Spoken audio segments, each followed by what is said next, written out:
Hello everyone, my name is Dick Daly and this is my channel, Games with Dick. I love playing video games, but it can be a pretty expensive and time-consuming hobby. There's a bunch of games out there that I want to play, so when I'm paying $60 for a game, I want to make sure I choose the best ones. The last thing I want to do is waste my time and money on a bad video game knowing that there are far better games out there. With all that being said, I'm not really much of a blind buyer. There have been plenty games out there that build up so much hype from the gaming community, and they just come out looking like this. That's the reason why I typically wait until gameplay footage and reviews are revealed before pulling the trigger on buying a game. Unless, of course, the game is from a publisher that I can trust. So now we can transition to the game I'll be talking about today, The Touryst. The trailer revealed at the Nintendo Indie Direct had me very interested. There was so much going on in this trailer, but very little info was known about the game prior to its release. The Touryst was developed by Shinin Multimedia. I've never played a game by this developer, but that didn't matter because I bought the game shortly after its release, and oh my god, it was worth it. Just right off the bat, The Touryst starts off perfectly. You hit new game, you arrive on this island, a few instructions appear on the top left, and that's it. That's the tutorial. I love that. There are several games out there, good ones even, that take way too long to get to the good stuff. There's no 20-minute unskippable cutscene, no, hey, listen, no hand-holding whatsoever. The Touryst starts off on a small island that doesn't overwhelm the player at all. There's very little to do here, but that gives the player a chance to learn the mechanics of the game at their own pace. Once all the tasks are completed on the first island, you unlock another island. And that's basically the name of the game. Go to an island, solve some puzzles, do some stuff for some people, unlock another island, and repeat.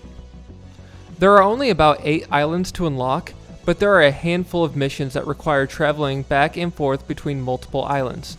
This sounds like it would be annoying, but the travel and loading times are very quick, which has a lot to say about the game's pacing. The pacing in this game is incredible for gamers with short attention spans like myself. The gameplay never gets dull or boring either. All the puzzles and missions are totally unique from the last. 1 minute you'll be solving some Breath of the Wild style shrines. A few minutes later, you'll be at soccer practice, or exploring caves, or chasing rats, or deep sea diving, or surfing, or playing the drums, or even at the arcade. Oh my god, I loved the arcade. The mission where you have to beat the arcade bully's high score on all the arcade machines is my absolute favorite, and I died a bunch. But once I popped a few coins in the arcade machine, I had all the games mastered. And that's how most of the missions felt throughout The Touryst.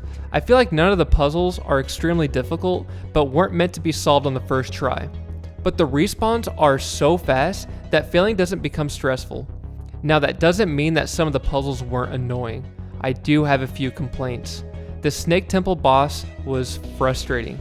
This snake freaks out if you're not standing on this platform, so you have to throw all these stones onto the platform so that you can throw them to clog these fountains.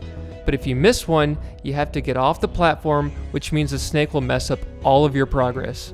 There are a few times I thought I was right on target and just barely missed. The camera controls were pretty annoying during some of the tight platforming spots. There's also this part where you're supposed to dodge these falling rocks, but they constantly fall on the tiny platforms that you need to be standing on. And I don't know why this one pissed me off the most, but why is the paddling in the boat reversed? This is a physics-based game. Why are we defying the laws of physics? If I'm paddling to the left, I should be turning to the right, not the left. My final complaint about The Touryst is how linear the puzzles are. This isn't a super big deal, but it felt like there was only one way to solve the puzzle, and that's it. Maybe it's because the temples reminded me of Breath of the Wild, but I love how the shrines in Zelda let the player decide on how they wanted to solve the puzzles.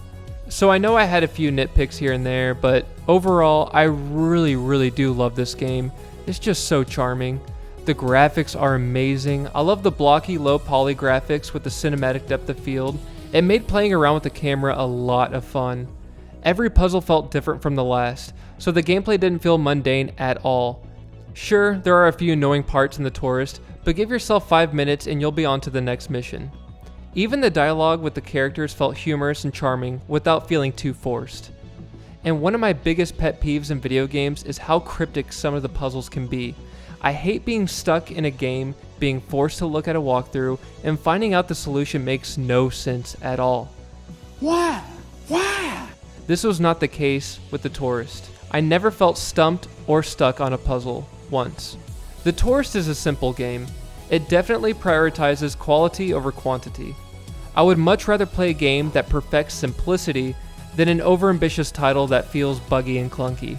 The Tourist was a Nintendo Switch exclusive, but has since released on the Xbox One and Windows Game Pass. If you haven't played this one yet, do yourself a favor and do it!